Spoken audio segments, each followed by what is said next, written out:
मैं अनूप सिंघल आपका study cafe में स्वागत करता हूँ। आज हम लोग आपको बाइनोमियल थ्योरम स्टार्ट करने वाले हैं। तो सबसे पहले स्टार्ट करते हैं बाइनोमियल थ्योरम। हाँ, तो सबसे पहले हम बेसिक थ्योरी स्टार्ट करते हैं बाइनोमियल की। बाइनोमियल की बेसिक थ्योरी से पहले हम सबसे पहला टर्म पढ़ेंगे मोनोमियल। क्या पढ़ेंगे हम सबसे पहला? मोनोमियल। मोनोमियल का मतलब होता है सिंगल टर्म। मतलब जिस भी किसी इक्वेशन में अगर सिंगल टर्म आ रही है तो वो होगा आपका मोनोमियल। लाइक ax हो गया, 5x हो गया या 3 हो गया, ये सब क्या हो गए? मोनोमियल के एग्जांपल हो गए। ओनली इसमें नंबर ऑफ टर्म्स कितनी है? ओनली 1, इसलिए ये हो गए आपके मोनोमियल। सेकंड वन एग्जांपल बनता है आपका बाइनोमियल का। बाई का मतलब क्या हो गया? बाई से क्या रिप्रेजेंट हो रहा है? 2 रिप्रेजेंट हो रहा है। बाई से क्या हो रहा है? रिप्रेजेंट 2 रिप्रेजेंट हो रहा है। तो इसका मतलब है यहाँ पर दो टर्म्स आएगी, किसी भी तरह की दो टर्म्स आएगी। इस टाइप से देख लीजिए ax plus B, 3x plus 5 भी क्या हो गया? बाइनोमियल हो गया। लेकिन एक चीज यहाँ ध्यान देने वाली बात है कि दो टर्म का मतलब ये नहीं है कि अपन 3x प्लस 5x को भी बाइनोमियल मान लें, क्योंकि ये दोनों सेम टर्म है। तो ये क्या हो जाएगा? 8x। ये 8x किसके अंदर कंसीडर होगा? मोनोमियल के अंदर कंसीडर होगा, ये बाइनोमियल में कंसीडर नहीं होगा। इसके बाद थर्ड वन आता है आपका ट्राइनोमियल।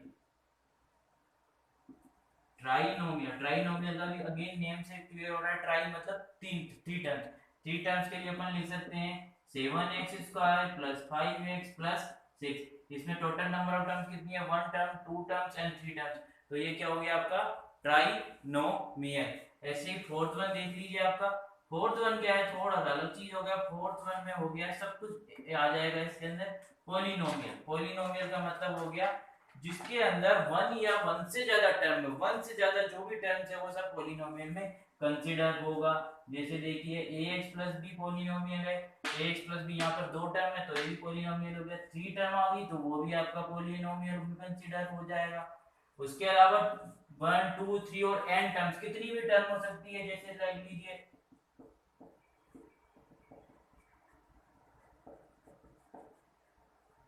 And on. बाइनोमियल में कितनी टर्म होती है? दो टर्म होती है। तो हम सारी स्टडी करेंगे ओनली दो टर्म्स पे।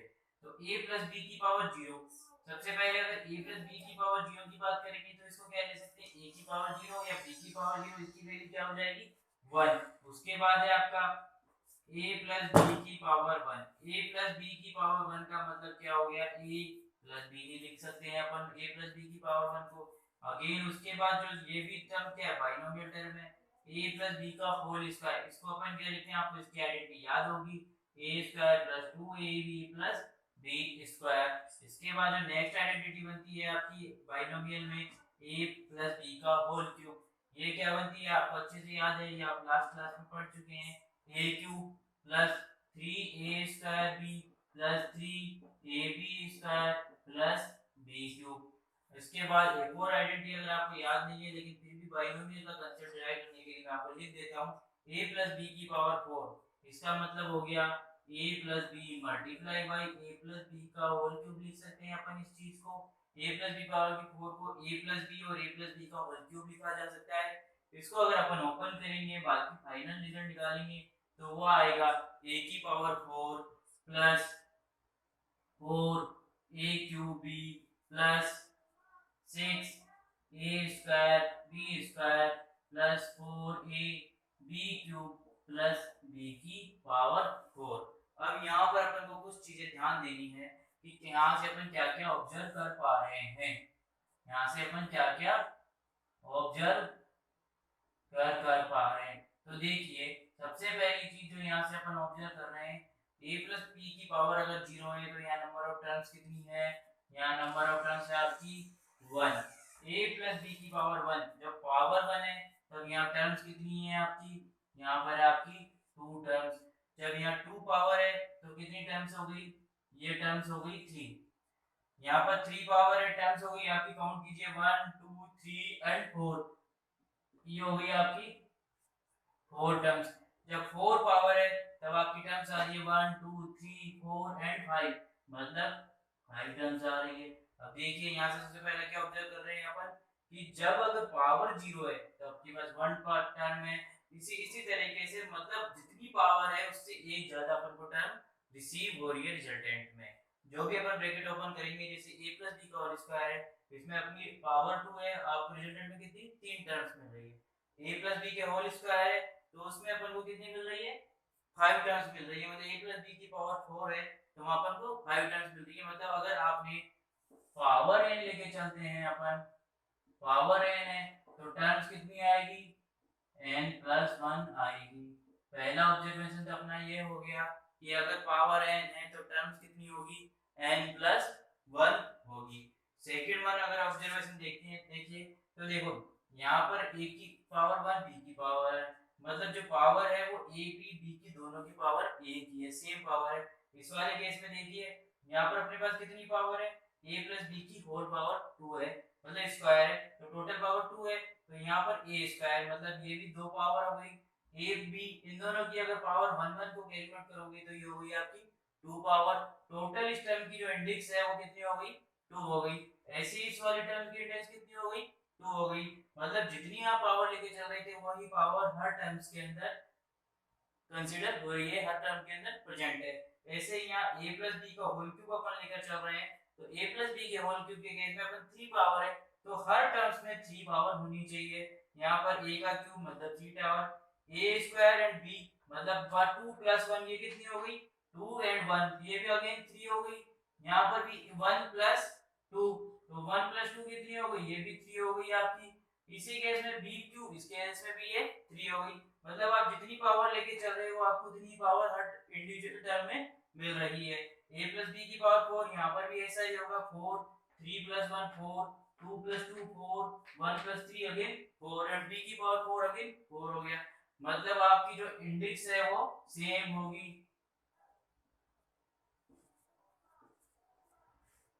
इंडेक्स कितना होगा सेम होगा आपके केस में। मतलब अगर दो ऑब्जर्वेशन आपके ये हो गए, पहला n पावर लेके चल रहे हैं तो आपको रिजल्टेंट n प्लस 1 टर्म्स मिलेगी, और जो इंडेक्स है वो सेम होगी। a प्लस b का क्यूब में अगर अपन 3 पावर लेके चल रहे हैं तो आपको सभी इंडिविजुअल टर्म्स में जो पावर होगी, टोटल पावर a और b की वो काउंटेबल कितनी होगी 3 ही होगी। थर्ड वन जो ऑब्जर्वेशन है वो आप देखिए, इसकी पावर देखिए, आप थर्ड वन ऑब्जर्वेशन देखिए, यहाँ a और b की पावर a1 b1। दूसरे वाले केस में देखिए यहाँ पर a की पावर मैक्सिमम मतलब 2 है, उसके बाद जो नेक्स्ट टर्म आ रही है उसके अंदर क्या हो रहा है a की पावर 1 कम हो गई, b की पावर 1 में इंक्रीमेंट हो गया, एंड थर्ड वन में क्या हो गया b की पावर 2 कम हो गई। मतलब जो स्टार्टिंग टर्म है उसकी पावर तो 1 डिक्रीज होती जा रही है, और जो नेक्स्ट टर्म है मतलब a की पावर तो 1 कम होती जा रही है, b की एक पावर इंक्रीज होती जा रही है। ऐसे ही a प्लस बी के होल क्यूब में दीजिए, इसकी पावर सबसे पहले अपन ने मैक्सिमम पावर लगा दी a क्यूब, उसके बाद इसकी एक पावर में अपन ने कमी कर दी a स्क्वायर डिक्रीज कर दी, और जो सेकंड टर्म थी b उसके अंदर अपन ने एक पावर इंक्रीज कर दी b की पावर 1। ऐसे ही a स्क्वायर में एक पावर अपन ने कम कर दी है और b की एक टर्म्स बढ़ा दी है। सो ऑन इस टाइप से किया। ऐसे ही a प्लस b की पावर अपन लिख सकते हैं इसको a पावर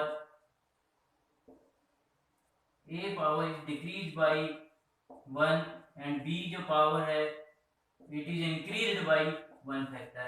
a की पावर आपकी डिक्रीज होती जा रही है, a क्यूब से a स्क्वायर हो गया, a स्क्वायर से a1, मतलब 1 की रेस्पेक्ट में ये डिक्रीज हो रही है, और b की पावर आपको देखो यहाँ पर b की पावर 0, b की power 1 and b square again b cube, तो b की पावर आपकी एक एक फैक्टर से इंक्रीज हो रही है। Is it clear? हाँ, तो हमने 3 ऑब्जर्वेशन पढ़े उसके अंदर। फर्स्ट वन ये था, अगर अपन n पावर लेकर चल रहे हैं तो आपकी टर्म्स कितनी होगी n प्लस 1 टर्म्स होगी। सेकंड ऑब्जर्वेशन ये था कि हमेशा कांस्टेंट रहेगी, a प्लस बी का होल क्यूब है, तो मतलब क्या हो गया a की पावर और b की पावर का जो समेशन होगा हर इंडिविजुअल टर्म्स में वो सेम रहेगा। 3 है तो 3 ही रहेगा। थर्ड ऑब्जर्वेशन हमने पढ़ा था कि a की पावर आपकी फर्स्ट टर्म सेकंड टर्म में जब उसका एक्सपांशन करेंगे तो a की पावर आपकी डिक्रीज होती चले जाएगी, b की पावर आपकी इंक्रीज हो जाएगी बाय फैक्टर 1, एक के फैक्टर से डिक्रीज होगी और एक के फैक्टर से इंक्रीज हो जाएगी b की पावर। तो उसी चीज को अपन यूज लेते हुए अपन उसका एक्सपांशन सीखेंगे। ट्रायंगल सा बनता है, सबसे पहले अपन ने क्या पढ़ा था उसके अंदर a प्लस बी की पावर 0, a प्लस बी की पावर 0 को अपन क्या लिख देते हैं डायरेक्टली 1 लिख देते हैं। उसके बाद अपन ने पढ़ा था a प्लस बी की पावर 1, a प्लस बी की पावर 1 में क्या अपन ओनली यहाँ पर कोफिशिएंट्स का वैल्यू बना रहे हैं, कोफिशिएंट्स की वैल्यू लिख रहे हैं, तो a प्लस बी की पावर 1 की 0 का क्या कोफिशिएंट हो गया 1, इसका अगर कोफिशिएंट बनाओगे तो क्या बन जाएगा 1 एंड 1, क्या बन जाएगा 1 एंड 1। इसके बाद a प्लस बी का होल स्क्वायर, इसके जो कोफिशिएंट आएंगे वो क्या आएंगे, हर किसी के आपने ऑब्जर्व किया होगा तो हर किसी का जो पहला और लास्ट कोफिशिएंट था वो उसका वैल्यू हमेशा 1 थी, तो यहाँ पे 1 लिख देंगे। और जो बीच की जो मिडिल टर्म है वो क्या होगा, इन दोनों का एडिशन होगा, उसको अपन यहाँ पुट कर देंगे। उसके बाद जो लास्ट टर्म थी वो आपकी अगेन फर्स्ट हो जाएगी, मतलब 1 टर्म हो जाएगी। उसके बाद a प्लस बी का whole cube, a plus B का होल क्यूब में टोटल टर्म्स कितनी आएगी आपकी, 4 टर्म्स आएगी। तो कोफिशिएंट कितने हो जाएंगे इसके, 4 कोफिशिएंट हो जाएंगे। पहला वाला कोफिशिएंट की वैल्यू हो जाएगी आपकी 1, और जो बीच का है, इन दोनों जो लास्ट के दो आपके अबाउ दिख रहे हैं उन दोनों का एडिशन अपन यहाँ पुट कर देंगे। इन दोनों की जो एडिशन है 2 प्लस 1 हो गया आपका 3, ऐसे ही 2 प्लस 1 यहाँ पर जो वैल्यू आएगी उसका जो ऐड हो जाएगा वो हो जाएगा 3। मतलब a प्लस बी के होल क्यूब में पहली वैल्यू का पहला कोफिशिएंट हो गया आपका 1, सेकंड कोफिशिएंट हो गया 3, थर्ड कोफिशिएंट हो गया 3, एंड जो फोर्थ वैल्यू आएगी वो अगेन 4 1 की आएगी। फर्स्ट और लास्ट हमेशा सेम होती है। उसके बाद a प्लस बी के होल पावर 4 का अगर अपन एक्सपेंशन करेंगे तो उसका पहले कोफिशिएंट की वैल्यू 1 ही होगी। उसके बाद इन दोनों जो अबव ऊपर जो टर्म दिख रही है उन दोनों का अपन को ऐड पुट कर देना है। तो 1 प्लस 3 हो गया आपका 4, अगेन 1 3 प्लस 3 का एडिशन कितना हो गया 6 हो गया, तो अपन को यहाँ पर इसका ऐड पुट कर देना है 6। 3 प्लस 1 हो गया आपका 4, एंड लास्ट वाली टर्म हो गई आपकी अगेन 1। तो a प्लस बी के होल पावर को अगर अपन एक्सपेंशन करेंगे तो फर्स्ट टर्म का जो कोफिशिएंट होगा वो 1 होगा, सेकंड टर्म का 4, थर्ड का 6, फोर्थ का अगेन 4, एंड लास्ट वन का हो जाएगा आपका 1 कोफिशिएंट हो जाएगा। अब इसको कोफिशिएंट को यूज लेके अपन किस टाइप से पूरा फाइनल एक्सपेंशन बनाएंगे वो देखिए। a प्लस बी की पावर 0 1, तो यहाँ पर तो a की पावर क्या है 0, मतलब सबसे पहले क्या लिखते हैं अपन मैक्सिमम पावर लिखते हैं, तो a की पावर 0 थी। तो सेकंड वन देखिए a प्लस बी की पावर 1, a प्लस बी की पावर 1 में जो मैक्सिमम पावर है 1 है, तो यहाँ क्या हो जाएगा, और कोफिशिएंट क्या है, फर्स्ट कोफिशिएंट क्या है 1, तो ये 1 हो जाएगा, और सेकंड कोफिशिएंट भी अगेन 1 है, तो ये हो गया आपका a plus B. Third one में आप देखिए a प्लस बी का होल स्क्वायर, इसमें फर्स्ट कोफिशिएंट है आपका 1, तो उस 1 के हिसाब से अपन ने क्या कर दिया, यहाँ पर मैक्सिमम पावर लगा दी। a की मैक्सिमम पावर क्या हो गई a स्क्वायर। उसके बाद इस 2 के साथ क्या करेंगे, a की एक पावर अपन सब्ट्रैक्ट करते जाएंगे। इस 2 में क्या होगा, a की एक पावर कम हो जाएगी, मतलब ये हो गया a, और b के एक पावर में इंक्रीमेंट हो जाएगा, यहाँ b की 0 पावर थी, यहाँ 1 हो गई, तो ये हो गया b। एंड थर्ड वन क्या हो जाएगा, इस 1 के साथ क्या हो जाएगा, ये b की एक पावर का इंक्रीमेंट हो जाएगा, a की पावर एक डिक्रीज हो जाएगी। तो एक डिक्रीज होने का मतलब a में एक कम करोगे तो a 0 हो जाएगा, a की power 0, and b square. a cube के केस में क्या हो गया, a प्लस बी का होल क्यूब में सबसे पहले टर्म से क्या हो जाएगी a क्यूब हो जाएगी। उसके बाद 3 वाले कोफिशिएंट के साथ क्या हो जाएगा, इसकी एक पावर अपन कम कर देंगे a स्क्वायर, b का एक मल्टीप्लाई कर देंगे, b की एक पावर अपन इंक्रीज कर दी। उसके बाद सेकंड को भी थर्ड कोफिशिएंट है आपका 3, तो इसको 3 लिख दिया, a b square plus a को डिक्रीमेंट किया, फिर b में इंक्रीमेंट, उसके बाद हो गया आपका b cube. EZ clear. And last one है आपका a प्लस बी का होल क्यूब। स्टार्ट करेंगे a की पावर 4 से, फिर 4, ये हो गया आपका a को a cube plus b plus 6 a square b square plus 4 a into B cube plus b की पावर 4। मतलब ये तो कोफिशिएंट है, पहली टर्म का कोफिशिएंट, सेकंड का, थर्ड का, फोर्थ का एंड फिफ्थ का, टोटल कितनी टर्म आएगी 5 टर्म आएगी, क्योंकि तो पावर कितनी है 4। आगे बातें क्लियर।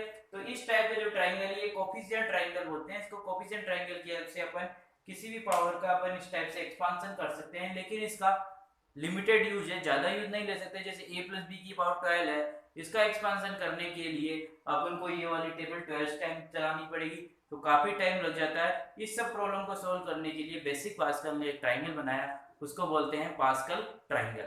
तो अब अपन सीखेंगे पास्कल ट्रायंगल। हाँ, तो हम स्टार्ट करते हैं पास्कल ट्रायंगल। पास्कल ट्रायंगल से पहले मैंने बहुत सारी चीजें लिख ली है। आपकी इंडेक्स 0 है तब उसका कोफिशिएंट क्या होगा 1 के केस में 1, 1, एंड 2 जब पावर a प्लस b की पावर 2 है तब उसकी कोफिशिएंट क्या हो जाएगा, फर्स्ट का 1, सेकंड का 2 एंड थर्ड का 1। इस पास्कल ट्रायंगल से पहले अपन एक चीज सीख लेते हैं, आपको ये पता होना चाहिए एनसीआर क्या होता है आपका, ये होता है कॉम्बिनेशन के लिए यूज लेते हैं। इसका फॉर्मूला होता है factorial n divided by factorial n minus r divided by r, factorial n divided by factorial n minus r divided by factorial r। इस टाइप से जैसे मान लीजिए 5c2 अगर अपन को कैलकुलेट करना है तो क्या करेंगे, फैक्टोरियल 5 n की वैल्यू क्या होगी इस केस में 5, r की वैल्यू क्या हो गई 2, तो n माइनस r की वैल्यू हो गई 3 एंड फैक्टोरियल r का मतलब हो गया 2। इसको एक्सपेंशन करेंगे तो ये हो जाएगा 5 cross 4 cross 3 cross 2 cross 1 divided by 3 multiply by 2 multiply by 1 and 1 multiply by 2, ये 3 2 1 इससे कैंसिल आउट हो जाएगा, ये वैल्यू बनेगी आपकी 5 4 जा 20 डिवाइडेड बाई 2, इसका मतलब हो गया 10 वैल्यू। कितनी वैल्यू हुई 5c2 की वैल्यू हो गई 10। तो इस कोएफिशिएंट को मतलब इस कॉम्बिनेशन को यूज लेंगे अपन इस पास्कल ट्रायंगल को बनाने में, ये एलसीआर को। तो देखिए जो ये 1 है, जो ये आपका सबसे पहला वाला 1 दिख रहा है, अगर मैं यहाँ इंडेक्स इसकी वैल्यू 0 है, मतलब इंडेक्स को अपन ले सकते हैं एक तरह से ये हो गया आपका जब इंडेक्स 0 है तो इसको अपन लिख देंगे 1 को, इसको अपन लिखेंगे 0 की वैल्यू हो गई 1, n की वैल्यू 0 है तो यहाँ n हो गया 0, r की वैल्यू 0 1। तो इस वाले केस में जब पावर आपकी 1 है तब इस वाले केस में लिखेंगे अपन 1c0, ये वाली टर्म हो गई आपकी 1c0, और इस वाली टर्म में मतलब ये जीरो टर्म ये आपकी हो गई 1c1, ये हो गई 1c1। 1c0 को जब आप एक्सपेंड करोगे एक्सपेंशन करोगे तब इसकी वैल्यू आएगी 1, 1c1 को अगेन आप एक्सपेंड करोगे तब इसकी वैल्यू भी आएगी, आप इस फॉर्मूले में पुट करोगे तो इसकी वैल्यू होगी 1। इस वाले केस की जब देखिए जब n की वैल्यू 2 है, जब n की वैल्यू 2 है या इंडेक्स 2 है तब ये वाली क्या वैल्यू बनेगी आपकी, होगी यहाँ पर 2, तो 2c0 को आप एक्सपेंड करोगे तो फैक्टोरियल 2 अपॉन 2 माइनस 0 0, तो फैक्टोरियल 2 अपॉन फैक्टोरियल 2 क्या हो गया 1 हो गया। इस केस में ये वाला वैल्यू हो गया आपका 2c1, ये हो गया आपका 2c2 इजिप्ट के लिए, मतलब इसको अपन लिख सकते हैं 2c0, इसको लिख देंगे अपन 2c1, इसको लिख देंगे अपन 2c2। जब पावर 3 है तो इस केस में अपन क्या करेंगे, पावर केस में ये हो गया आपका 3c0, सबसे पहली वाली कोएफिशिएंट के केस में ये हो गया 3c0, सेकंड वाले कोएफिशिएंट के लिए हो गया 3, यहाँ पर n की वैल्यू है तो ये हो गया 3c1, 3c1 को जब एक्सपेंड करोगे तब ये वैल्यू आएगी 3, ऐसे ही ये हो जाएगा आपका 3c2, ये हो जाएगा आपका 3c3। इजिप्ट क्लियर, मतलब स्टार्टिंग कहां से करते हैं 0 से और एंड कहां तक होता है n की वैल्यू के बराबर तक, r की वैल्यू कहां तक मूव करती है 0 से लेकर n तक। ये वाले केस में जब n की वैल्यू 4 है तो ये हो गया आपका 4c0, ये वाली वैल्यू बनेगी 4c1, ये बनेगा आपका 4c2, ये बनेगा आपका 4c3 and last one is 4c4। तो मतलब ये बन रहा है आपका 4c1, ये वाला जो बनता है वो आपका बनता है 4c2, 4 की वैल्यू बन गई आपकी 4c3 एंड इसको आप लिख सकते हो 4c4 के इक्वल लिख सकते हो। तो स्टार्टिंग कहां से की अपन ने 0 से और एंड कहां तक किया r की वैल्यू को 4 तक, और n की वैल्यू क्या रहेगी, जो पावर है जितनी पावर है वही आपकी n की वैल्यू रहेगी। अब देखिए आप इसी फॉर्मूले का इसको अपन बोलते हैं पास्कल ट्रायंगल, मतलब इसको अपन आपको यहाँ पे 1 1 की इसको कैलकुलेट करने की जरूरत नहीं है। अगर मैं आपसे कह दूं कि a प्लस बी की पावर 4, इसके लिए पास्कल ट्रायंगल से हेल्प से इसका एक्सपेंशन करो तो क्या करेंगे अपन 4c0, सबसे पहले लिख देंगे 4c0 और a की मैक्सिमम पावर, तो a की मैक्सिमम पावर क्या हो जाएगी a की पावर 4, उसके बाद जो सेकंड टर्म बनेगी वो बनेगी आपकी 4c1, 4c1 में a की पावर 4 को अपन डिक्रीज करने के लिए बन जाएगी, 1 से डिक्रीज करेंगे और b की पावर में 1 का इंक्रीमेंट कर देंगे। उसके बाद क्या नेक्स्ट टर्म बनेगी 4c0 4c1 and 4c2 a square b square and इसके बाद क्या बनेगा 4c3, a में 1 का डिक्रीमेंट करेंगे b में 1 का इंक्रीमेंट करेंगे एंड लास्ट में क्या बनेगा 4c4, a की पावर 0 एंड b की पावर 4। तो इन सबको अगर आप एक्सपांशन करोगे, इन सबको वो करोगे तो ये 4c0 की वैल्यू हो जाती है आपकी 1, तो ये हो गया a की पावर 4, 4c1 होता है आपका 4a क्यूब b, उसके बाद अगेन आपका ये हो जाएगा 4c2 को जब करोगे तब ये हो जाएगा 6a square b square, plus 4c3 की वैल्यू भी 6 होगी, a b cube plus a की पावर 0 b की पावर 4 को अपन लिख सकते हैं डायरेक्ट b की पावर 4। तो a प्लस b की पावर का होल का एक्सपेंशन हो गया a की power 4 plus 4a cube b plus 6a square b square plus 6ab cube plus b की पावर 4। हाँ तो अब हम देखते हैं इस फॉर्मूले को डायरेक्ट फॉर्म जनरलाइज फॉर्मूला अपन लिख देते हैं। पास्कल ट्रायंगल के हेल्प से जो जनरलाइज फॉर्मूला बनेगा वो बनेगा a प्लस बी की पावर n। इसका अगर फॉर्मूला अपन देखें तो क्या बनेगा, nc0 a की पावर n। सबसे पहले क्या टर्म हो जाएगी, nc कोएफिशिएंट क्या हो जाएगा nc0 और a की पावर क्या हो गई n प्लस nc1 a की पावर n माइनस 1 से डिक्रीमेंट एंड b का मल्टीप्लाई कर देंगे। उसके बाद nc2 a की power n minus 2 b square plus dot dot dot. इसी टाइप से जो लास्ट टर्म बनेगी वो बनेगी ncn a की पावर क्या हो जाएगी 0 और b की पावर क्या हो जाएगी n। तो पास्कल बाइनोमियल थ्योरम का जो फाइनल फॉर्मूला बनता है आपका, जो जनरलाइज फॉर्मूला है जो आपको अभी तक लर्न करना है वो है a प्लस बी की power n is equal to nc0। First coefficient क्या हो गया आपका nc0 a की power n plus nc1 a की power n minus 1 b plus nc2 a की power n minus 2 b square plus dot dot dot और जो last term बनेगी वो बनेगी आपकी ncn a की पावर 0 b की पावर n। मतलब यहाँ पर आपको एक चीज देखनी होगी, अगर ये n है तो टोटल टर्म जो आएगी वो आपकी n प्लस 1 टर्म्स आएगी। सेकंड सबकी जो इंडेक्स है वो कितनी आएगी, अगर यहाँ पर इंडेक्स n इंडेक्स लेके चल रहे हैं तो यहाँ पर भी इंडेक्स कितनी है n है। इनको भी अगर आप कैलकुलेट करोगे तो n माइनस 1 प्लस 1 तो ये हो गई आपकी n। इस वाले केस में भी n माइनस 2 एंड प्लस 2 तो ये हो गई आपकी टोटल n इंडेक्स। इस वाले लास्ट वाले केस में भी a की पावर 0 और b की पावर n तो टोटल इंडेक्स कितनी हो गई है n हो गई। तो इस टाइप से आपको ये फाइनल जनरलाइज फॉर्मूला है जो आपको बिल्कुल अच्छे से याद करना। अब हम देखते हैं a माइनस b की पावर n। ये था आपका a प्लस बी की पावर n। अब है आपका a माइनस बी की पावर n। यहाँ पर क्या साइन हो गया, माइनस का साइन हो गया। तो देखो बाकी सारी चीजें सेम रहेगी।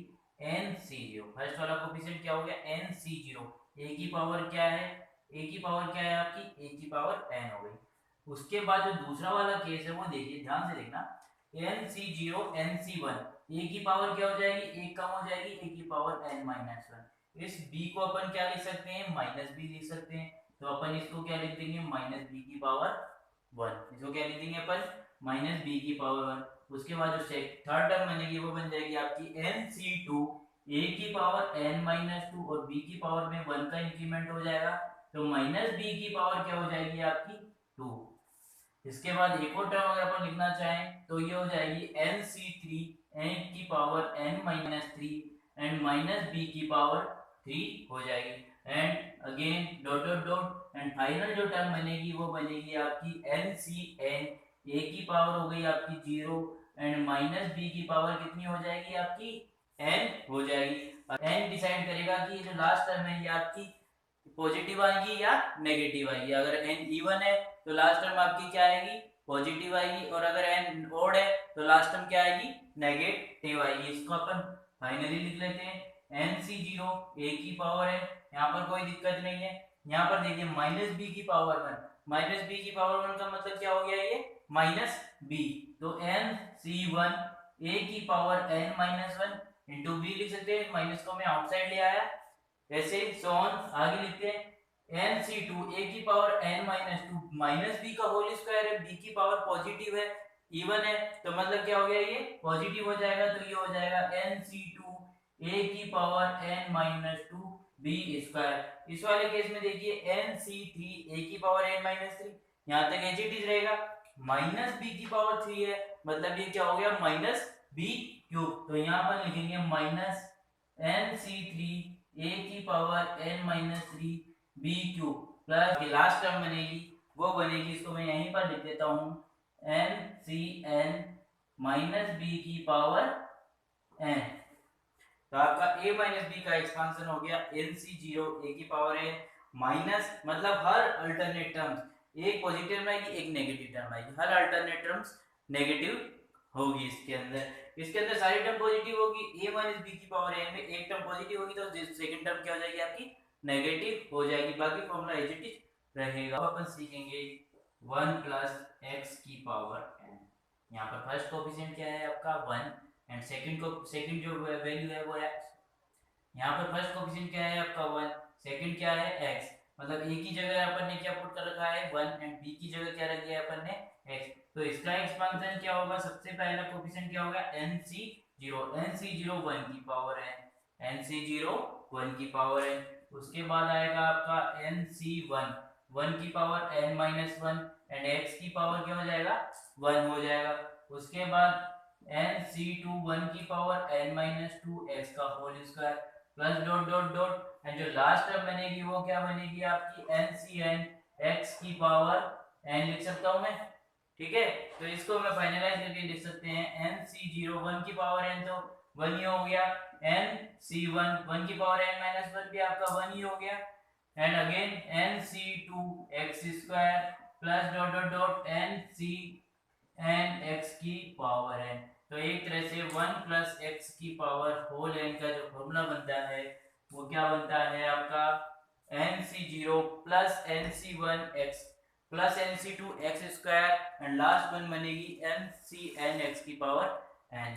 इसी तरह से अपन को एक फॉर्मूला और याद कर लीजिए आप, 1 माइनस एक्स की पावर n। अपन ने क्या सीखा था a माइनस बी की पावर n का फॉर्मूला सीखा था, उसमें क्या देखा था पहली positive second term negative third positive and next वाली नेगेटिव टर्म, तो हर अल्टरनेट टर्म आपकी क्या आ रही थी नेगेटिव आ रही थी। तो अपन सेम इसी फॉर्मूले में क्या करेंगे, पहली वाली वैल्यू को एज इट इज रख देंगे, nc0 जो सेकंड वैल्यू है उसको नेगेटिव कर देंगे, nc1 multiply by x plus nc2 x square minus nc3 x cube plus dot dot dot and जो लास्ट टर्म पड़ेगी वो आपके डिसाइड करेगी माइनस x की पावर n। तो a1 माइनस एक्स की पावर n का जो फॉर्मूला बनता है आपका वो बनता है आपका nc0 minus nc1 x plus nc2 x square minus nc3